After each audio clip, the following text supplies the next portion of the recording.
नारायणं नमस्कृत्यं नरं चैव नरोत्तमं देवीं सरस्वतीं व्यासं ततो जयमुदीरयेत्। व्यासाय विष्णुरूपाय व्यासरूपाय विष्णवे नमो वै ब्रह्मदेवाय वसिष्ठाय नमो नमः। गुरुर्ब्रह्मा गुरुर्विष्णु गुरुर्देवो महेश्वरः, गुरुर्साक्षात् परब्रह्म तस्मै श्रीगुरवे नमः।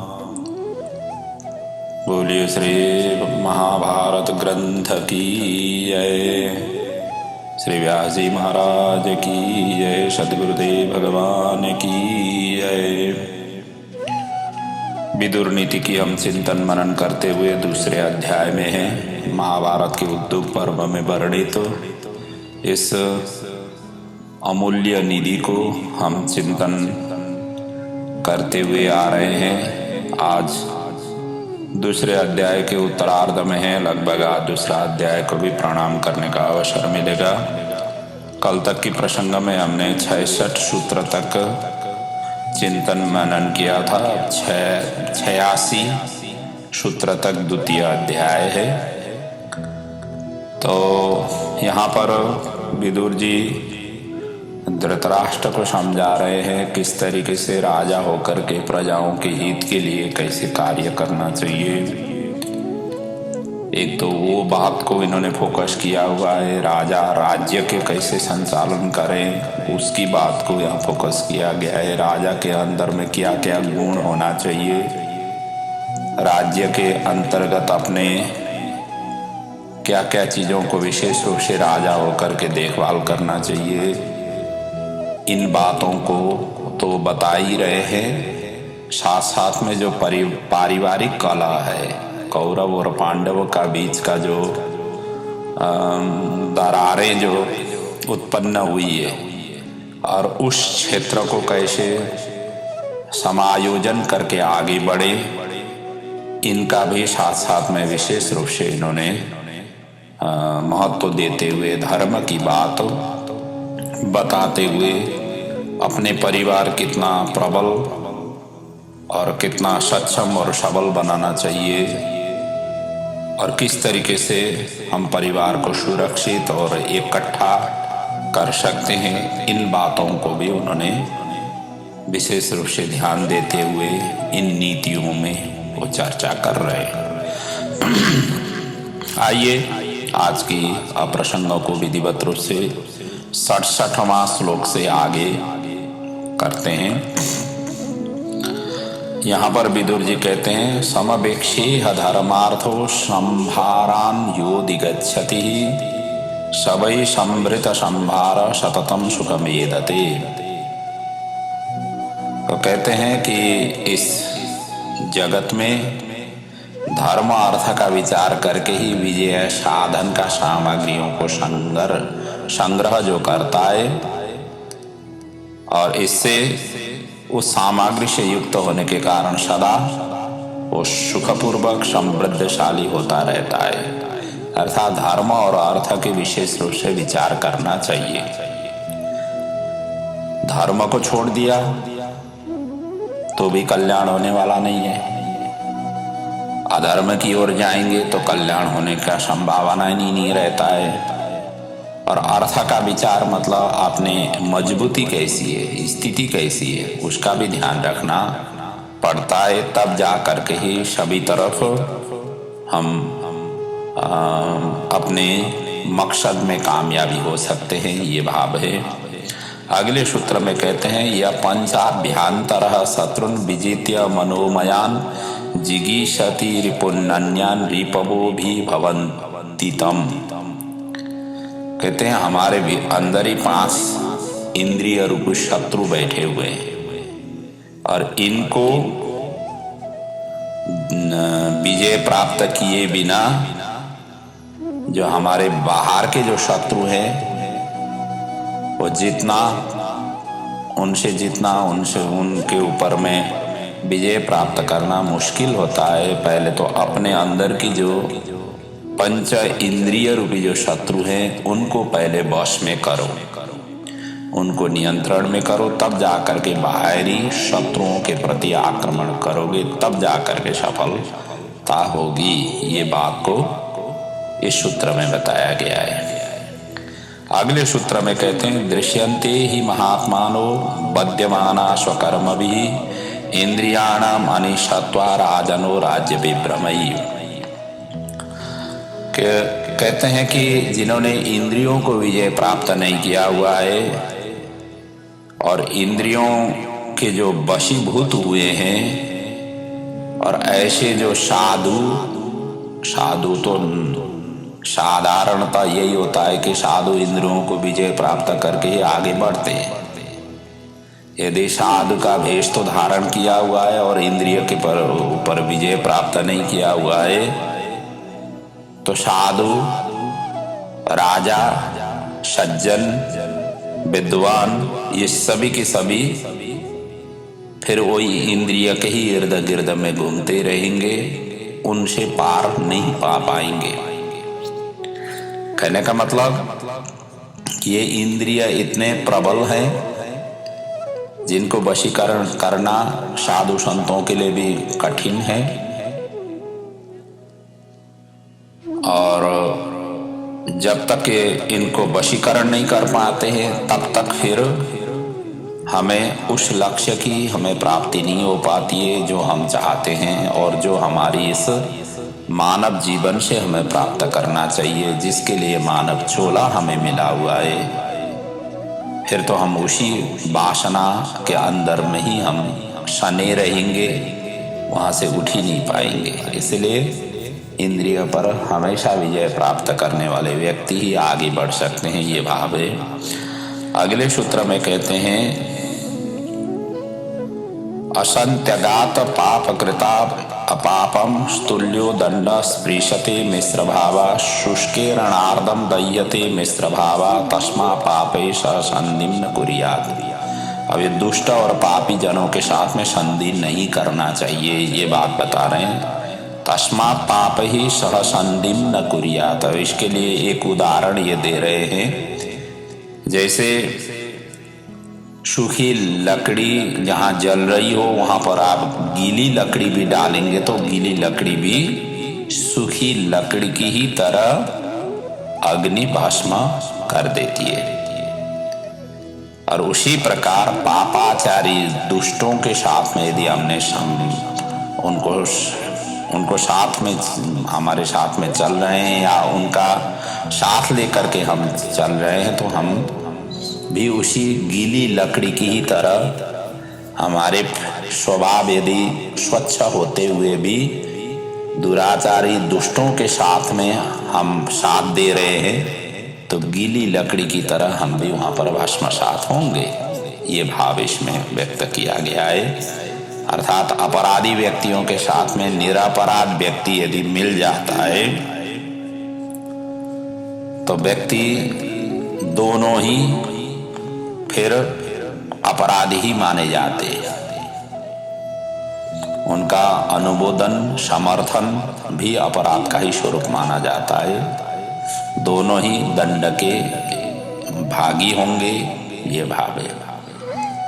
अगले सूत्र में कहते हैं निजानुत्पततः शत्रुन पंच पंच प्रयोजनान यो मोहान न गृह्णाति तमापद ग्रसते नरम। अब अगले सूत्रों में कहते हैं जो दुष्ट प्रवृत्ति के लोग हैं उनसे मेल नहीं करना चाहिए, जो अभी बताया। और 5 इंद्रियों को न जीतने से विपत्ति की संभावना होगी, ये बात इसमें बता रहे हैं। निजानुत्पततः शत्रुन पंच पंच प्रयोजनान, अर्थात हमारे अंदर में ही निजानुत्पतः, हमारे अंदर में ही जो 5 शत्रु हैं, जो विषय रूपी इनको शत्रु माना गया है पंच इंद्रिय, इन पंच इंद्रिय रूपी शत्रुओं को मोह के कारण जो वश में नहीं करता है, उसको कंट्रोल नहीं करता है और 5 विषयों की ओर ये भागते हैं। और ये भागना ही जितना भागता है उसको आप पकड़ नहीं पा रहे हैं, तो इसका मतलब आप उनको कंट्रोल नहीं कर रहे। तो इसी के ही कारण व्यक्ति अपने ही इंद्रिय के ही इस तरीके से इस कारण से व्यक्ति विपत्ति का सामना उसको करना पड़ता है, अर्थात विपत्ति वो चारों तरफ से उसको आक्रमण कर लेती है, ये स्थिति है। इसलिए अपने ही 5 इंद्रियों को जो कंट्रोल कर सकता है वो व्यक्ति न तो विपत्ति उनके ऊपर आ जाती है, आ भी गई तो सामना करने में सक्षम हो जाता है, ये भाव है। अगले सूत्र में कहते हैं अनुसूयार्जवम शौचम संतोष प्रियवादितः दम सत्य अनायासो न भवन्ति दुरात्मनाम। और जो दुष्ट प्रकृति के लोग हैं उनके पास में ये सब चीज होता नहीं है। क्या क्या नहीं होता है? गुणों में दोष न देखना, सरलता, पवित्रता, संतोष, प्रिय वचन बोलना और इंद्रिय दमन, सत्य अनायासो सत्य भाषण और अनायासो अचंचलता। ये दुष्ट प्रवृत्ति के लोगों में ये गुण होते नहीं है। ये गुण सज्जन पुरुष के अंदर ही होते हैं। जो सज्जन है, जो ज्ञानी है, जो ध्यानी है, जो तपी है, जो जपी हैं, जो विद्वान है, जो सुहृदजन है, उन्हीं के पास में ही ये सभी के सभी गुण होते हैं। बाकी जो दुष्ट प्रवृत्ति के लोग हैं इनमें ये गुण दिखाई नहीं देता है, होता नहीं है और रहता भी नहीं है। और ये यदि रह जाए तो दुष्ट हो ही नहीं सकता है। बात ये भी है, दुष्ट तभी दुष्टता का सूचक बन जाता है जब ये गुण उनके पास में नहीं हो। अगले सूत्र में कहते हैं आत्मा अज्ञान संभ्रम तितीक्षा धर्म नित्यता वाक्शैव गुप्त दानम च नैतान्यान तेषु भार। अब इसी प्रकार इसमें भी उसी प्रकार के ही भाव है। ये गुण अधम पुरुष में नहीं होते हैं, अर्थात जो दुष्ट प्रवृत्ति के लोग में हैं ये गुण उनमें भी नहीं होती है। जैसे पहले बताया था उसी का ही आगे और भी बता रहे हैं। कहते हैं आत्मा ज्ञान, जो दुष्ट प्रवृत्ति के लोग हैं उनको आत्मा ज्ञान शून्य होता है। अर्थात इसी प्रकार अक्रोध, सहनशीलता, धर्मपरायणता और वाक्शैव गुप्ता अर्थात वचन की रक्षा और दानम च और दान, ये गुण दुष्टजन या अधम पुरुषों में नहीं होते। और इसी प्रकार आगे सूत्र में कहते हैं आक्रोशो परिवादाभ्यम विहि संत्य बुधा बुधान वक्ता पाप उपादते क्षममाणो विमुच्यते। मूर्ख व्यक्ति क्या करता है? कहते हैं विद्वानों को गाली देता है। उसके प्रतिद्वंदी ही विद्वान होते हैं। मूर्ख व्यक्ति का सबसे पहला शत्रु ही विद्वान होता है। दुष्ट प्रवृत्ति के लोगों का सबसे पहला शत्रु ही सज्जन होता है। सज्जन व्यक्ति को देख नहीं सकता है, उससे हजम नहीं होता है।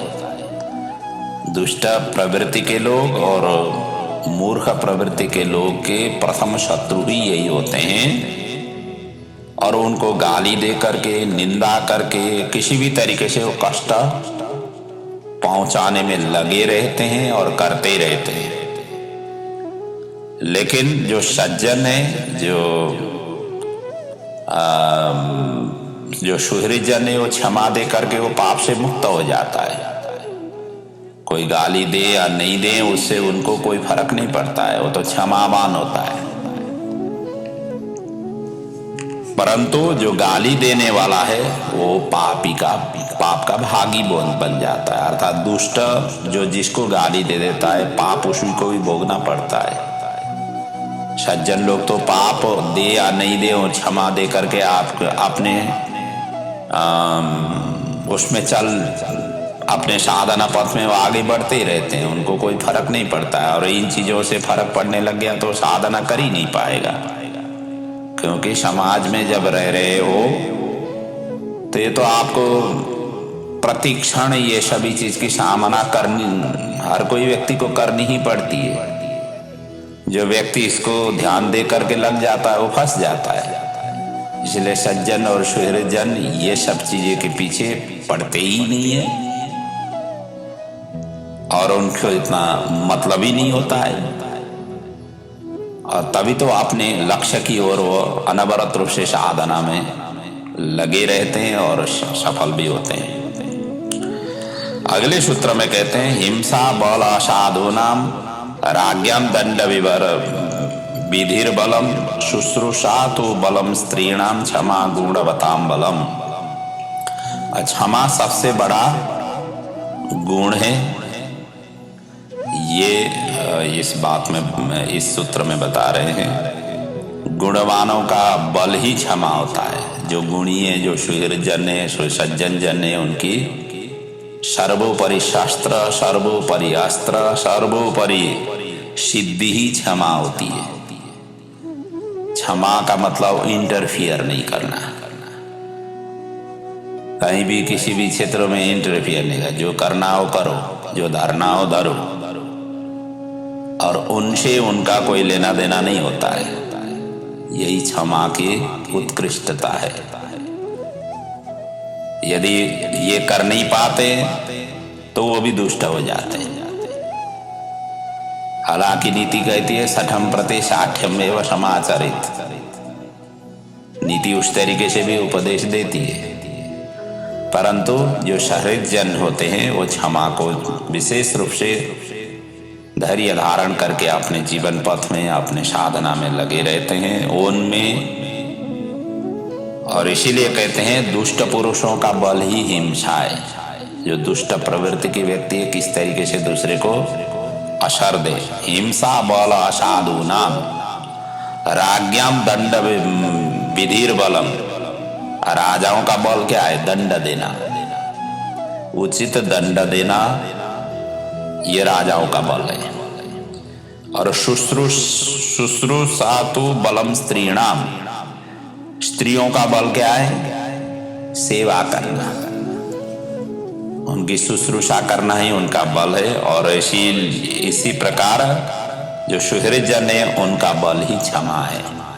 यदि क्षमा ही उनके पास में नहीं रही है तो बल विहीन हो जाते हैं। अगले सूत्र में कहते हैं वाक्य संयमो ही नृपते सुदुष्करतमो मतः अर्थ वच्च विचित्रम सह न शक्युम बहुभाषितम।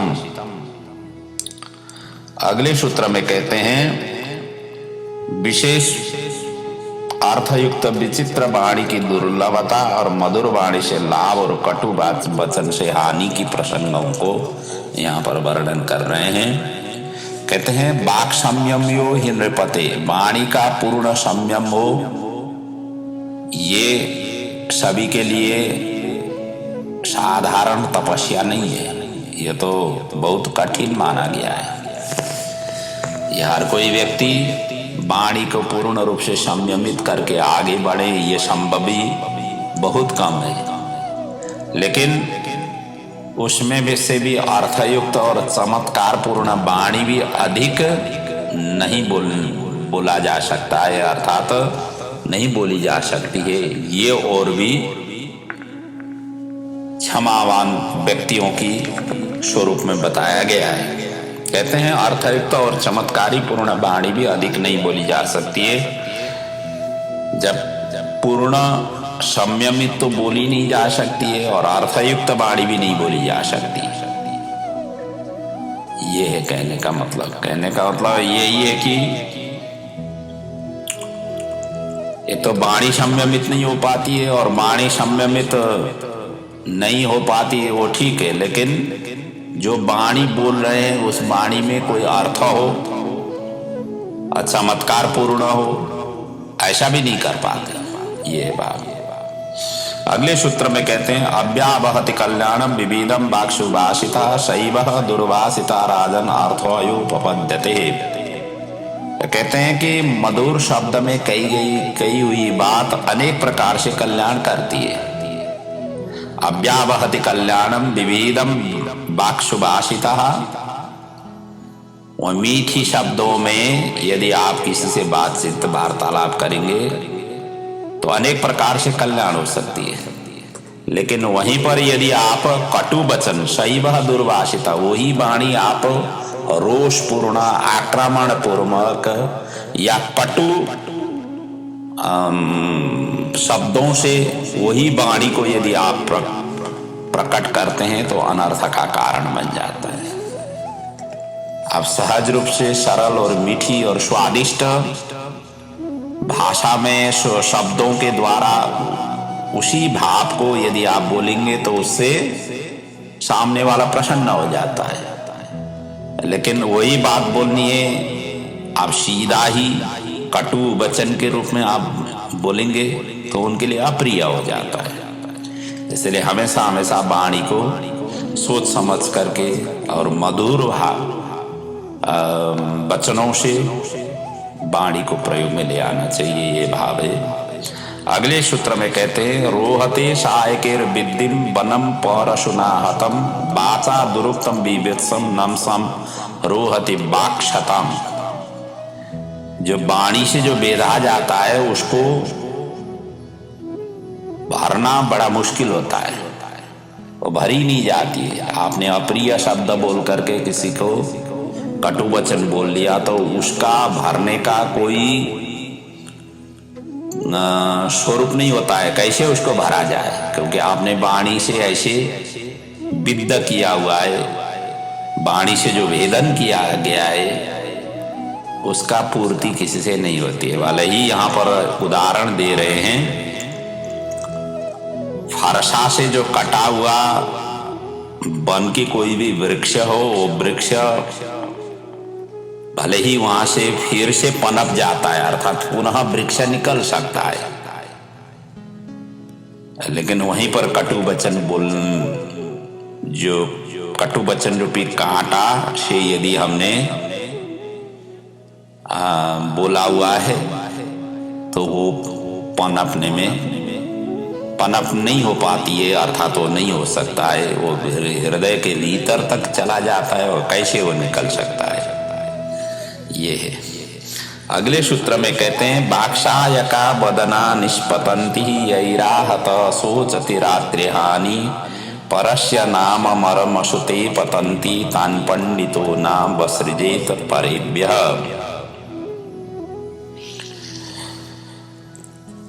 अब किसी ने किसी को अप्रिय शब्द बोला तो वो अप्रिय शब्द की आहत से वो मनुष्य रात दिन चिंतित होता है। अप्रिय शब्द तो बोल दिया, लेकिन उस अप्रिय शब्दों के द्वारा व्यक्ति जिन्होंने बोल प्रयोग किया हुआ है वो व्यक्ति रात दिन बेचैन हो जाता है, क्योंकि वो शब्द बार बार हिट करती है, आपके इंद्रियों को बार बार वही शब्द हिट करती है। मैंने इसको ये बोला, वो बोला, ये बात आपको हमेशा हमेशा हिट करती रहती है। इसलिए वो कह रहे हैं कि जो विद्वान है, ऐसे सज्जन हैं, सुहृद हैं, साधु हैं, और ऐसे व्यक्ति को और साधु बनना चाहते हैं, सज्जन बनना चाहते हैं, तो ऐसी वाणी को कभी प्रयोग नहीं करें जिससे आपको रात दिन की नींद हराम हो जाए। इसलिए कहते हैं परस्य नाम मरमसुते पतंती तान पंडितो नावसृजेत परेभ्यः। इसलिए पंडित लोग इससे दूरी रहते हैं, वो अप्रिय शब्द बोलते नहीं है। अगले सूत्र में कहते हैं यस्महि देवा प्रयक्षन्ति पुरुषाय पराभवम बुद्धिम तस्यापकर्षन्ति शोभाचीना निपश्यति।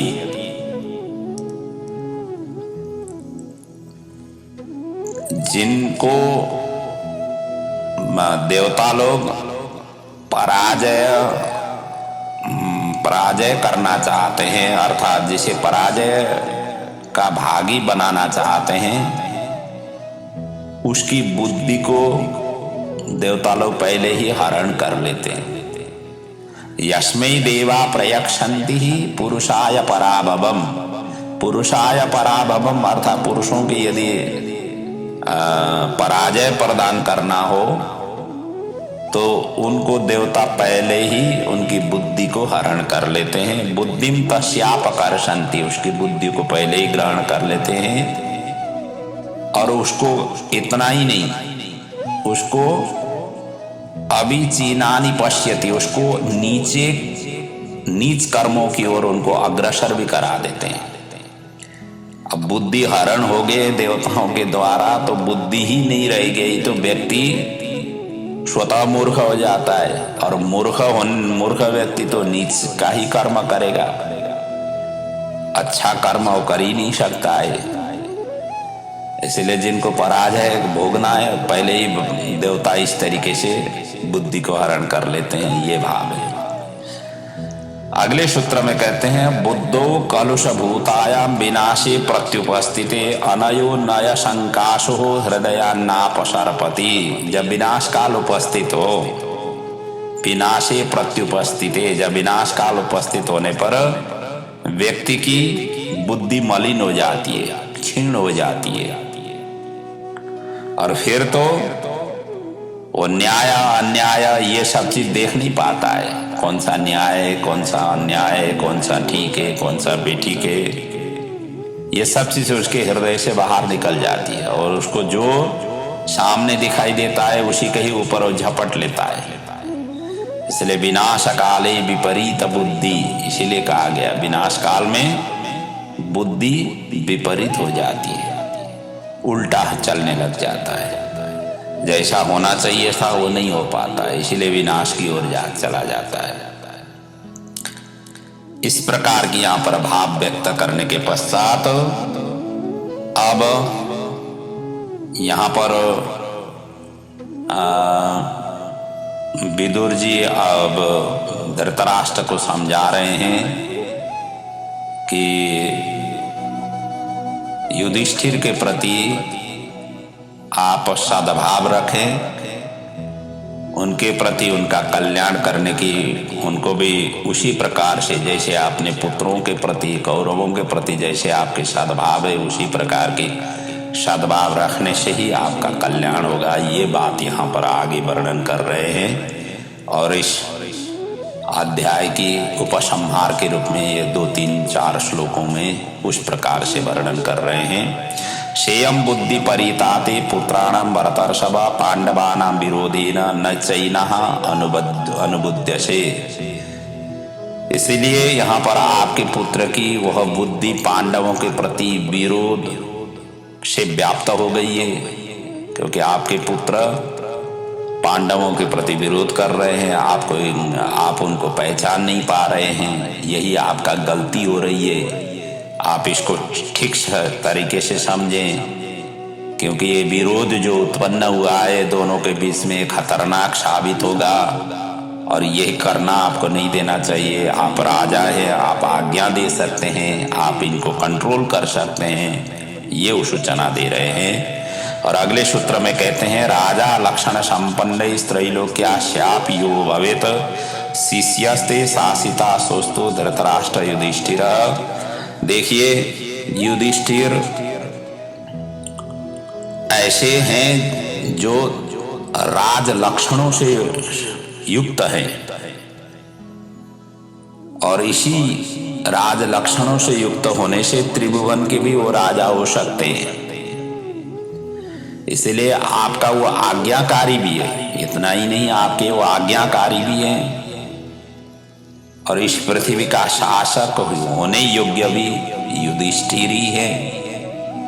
नियमतः भी युधिष्ठिर का ही टर्न है, क्योंकि दुर्योधन से ज्येष्ठ भी युधिष्ठिर ही हैं और ज्येष्ठ भ्राता के मतलब पहला संतान होने से राज खानदान में तो यही रहता है ना, पहला संतान ही पहला राजा का अधिकारी होता है। और सभी प्रकार से सभी प्रजाओं के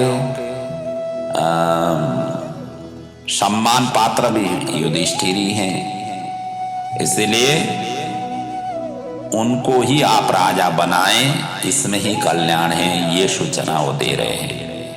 अतिथ्य सर्वं पुत्रांस्ते भागधेयं पुरस्कृतः तेजसा प्रज्ञा चैव युक्तो धर्मार्थ तत्त्ववित्।